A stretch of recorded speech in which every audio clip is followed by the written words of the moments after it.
കോഴിക്കോട് ചെറുവണ്ണൂരിലെ രജിൻ ലാലും പാലേരി സ്വദേശിനി സോനയും social media വഴി പ്രണയിച്ചവരാണ്. അയാളോടൊപ്പമുള്ള ജീവിതം അവൾ സ്വപ്നം കണ്ടു.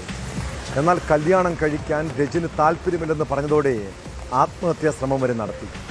അങ്ങനെ പല പ്രതിസന്ധികളെയും അതിജീവിച്ചാണ് സോന ഇഷ്ടപ്പെട്ടയാളോടൊപ്പം ജീവിതം തുടങ്ങിയത്. പിന്നീട് എന്താണ് അവരുടെ ജീവിതത്തിൽ സംഭവിച്ചതെന്ന് വീട്ടുകാർക്കോ ബന്ധുക്കൾക്കോ അറിവില്ല. കഴിഞ്ഞ ദിവസം കാറിന് തീപിടിച്ച് ഗർഭിണിയായ യുവതി മരിച്ചതോടെയാണ് പല കഥകളും കേൾക്കുന്നത്. സോനയുടെ മരണം ആസൂത്രിതമായ കൊലപാതകമെന്നാണ് കുടുംബത്തിൻ്റെ ആരോപണം.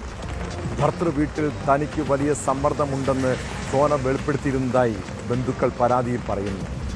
ഭർത്താവ് രജിൻ ലാലിലേക്കാണ് സംശയം മുന നീളുന്നത്.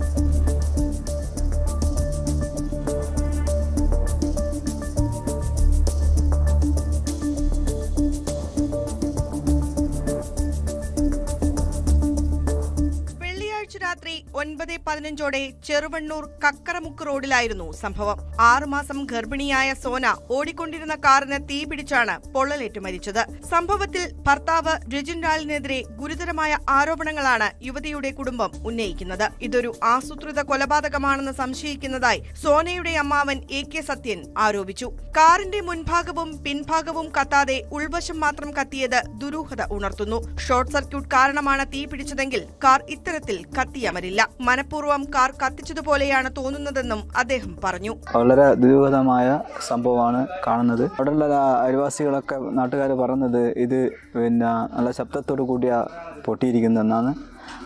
അതിൽ കണ്ടുനോക്കുമ്പോൾ അതിൻ്റെ എഞ്ചിനും പുറകിലെ ഇതിനൊന്നും ഒരു കേടുപാടുകൾ സംഭവിച്ചിട്ടില്ല. അതുകൊണ്ട് ഇത് വളരെ ഒരു ആസൂത്രിതമായ ഒരു കൊലപാതകമാണെന്നാണ് എനിക്ക് തോന്നുന്നത്. അടുത്ത നാട്ടുകാരുടെ അഭിപ്രായം തന്നെയാണ് പറയുന്നത്. അതുകൊണ്ട് ഇതിന് ശക്തമായ ഒരു അന്വേഷണം അധികാരികൾ തന്നെ SP ആയാലും SP തന്നെ വനിതാ കമ്മീഷൻ ഇങ്ങനെ കണ്ട മേൽ പറഞ്ഞ ഉദ്യോഗസ്ഥന്മാർ അന്വേഷിക്കണമെന്നാണ് എൻ്റെ ഒരു താല്പര്യം. മാത്രമല്ല ഇവിടെയുള്ള എല്ലാ ജനങ്ങളുടെയും താല്പര്യം അത് തന്നെയാണ്. മകൾ ഭർത്തൃവീട്ടിൽ ദുരവസ്ഥ നേരിട്ടിരുന്നതായും പല ദിവസങ്ങളിലും പട്ടിണിയായിരുന്നെന്നും സോനയുടെ അമ്മ വസന്ത പറഞ്ഞു. സംഭവ ദിവസം ഉച്ചയ്ക്ക് 12 മണി മുതൽ രാത്രി 7:30 വരെ സോന വാല്യക്കോടുള്ള അമ്മയുടെ സഹോദരിയുടെ വീട്ടിലായിരുന്നു. ഭർത്താവ് രജിൻ കാറിൽ ഇവിടെ ഇറക്കിയതായും രാത്രി 7:30 വന്ന് തിരിച്ചു കൂട്ടുകയായിരുന്നുവെന്നും ബന്ധുവായ യുവതി വ്യക്തമാക്കി. വൈകിട്ട് തന്നോടൊപ്പം പേരാമ്പ്രയിലെ സൂപ്പർ മാർക്കറ്റിൽ പോയി സാധനങ്ങൾ വാങ്ങി തിരിച്ചു വന്ന ശേഷമാണ് രജിനൊപ്പം സോന